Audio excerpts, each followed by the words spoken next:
75 години и се уште заљубен во мразот и звукот на лизгалките.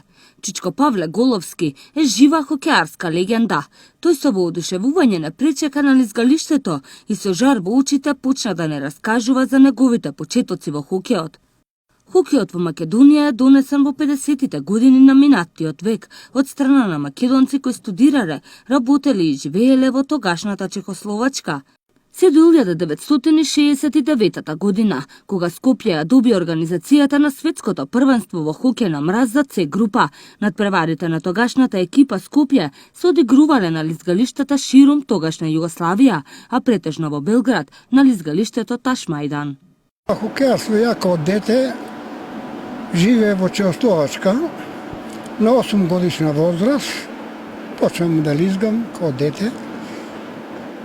До 15-та година скоро, после 57 година си дојдов во Скопје, пошто родителите ми живеа во Скопје и така си дојдов.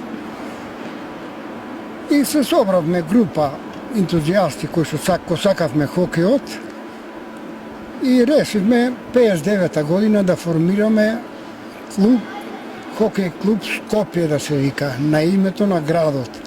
И така го формиравме од 10 членови, стари играчи кои што играа во Поцка, кои што играа во Чехословачка и така се собравме. И највозрасен од нас тие што се собравме бил Трајко Трпчевски. И решиме да направиме една екипа да биде као тренер Трајко, пошто повозрасен, учител по физкултура и така почнеме со хокеј. Со големи тешкоти.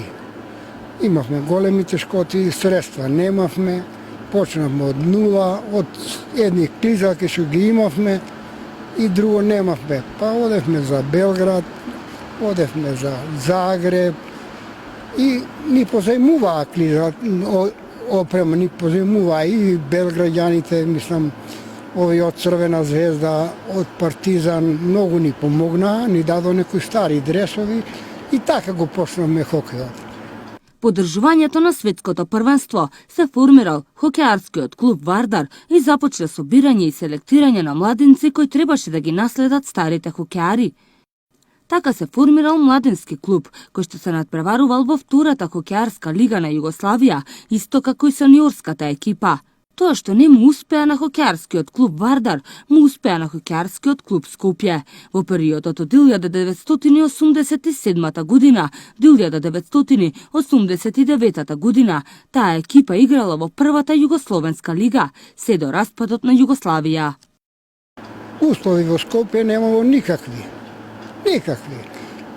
Лизгавме на лизгалиште, никаде не лизгавме на езерцето, лизгавме кој ке смрдеше мразот, така малку, пола се бањавме вода, пола лизгавме и тоа беше наш. И така почнеме, ама голем ентузијазам и се регистриравме, пошто едина екипа во Македонија била, немало друга екипа и се регистриравме и ке лизгаме во Белград, ке одиме на тие такмичења што беа као некоја лига, заедничка лига, пошто немавме друга екипа и одевме за Белград, ама со големи тешкоти. В тоа време одевме со возот, одевме са балето.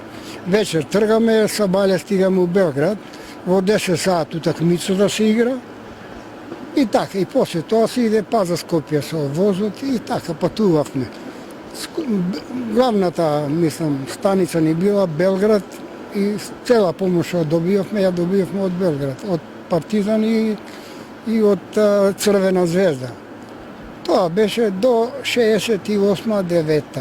68 година почнаа да го прават клизалиштето на Кале. И пошто немало луѓе кои да работат, не се разбирале, ние као ентузијасти, љубители на хокеот, се ангажиравме и работавме дења, ноќе, тоа работавме, за да може да се одржи светско првенство во С група.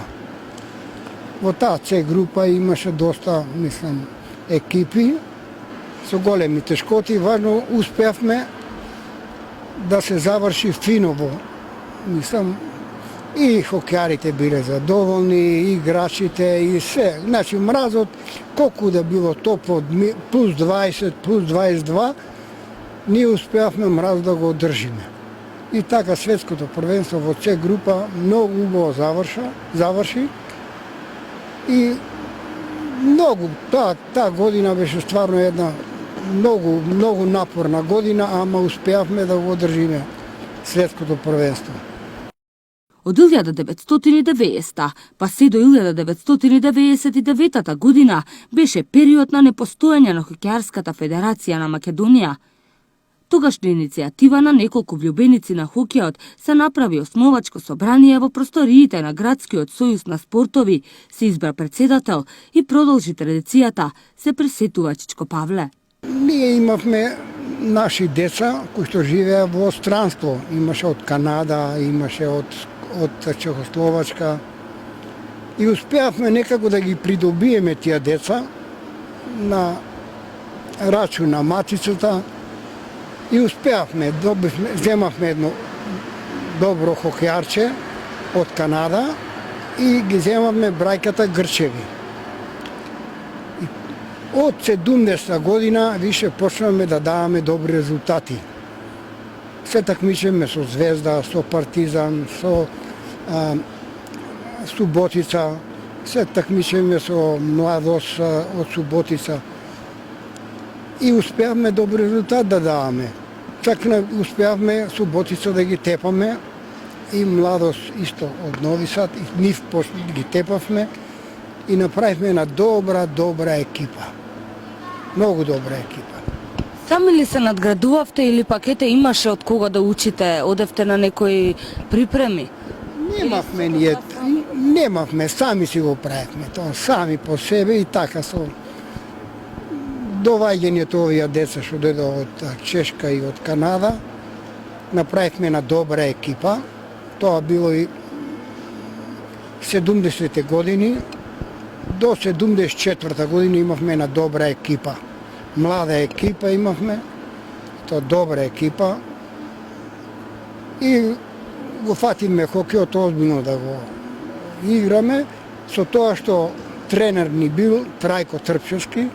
Што е најважно за овој спорт? Треба ли да си има талент, трпение? Да си има волја, да го сакаш. Чичко Павле, кој од својата 8 годишна возраст започнал да се занимава со хокејот, вели дека му се полни душата кога ќе види како млади деца уживаат на мразот и го негуваат тоа што тој со својата екипа го започнал.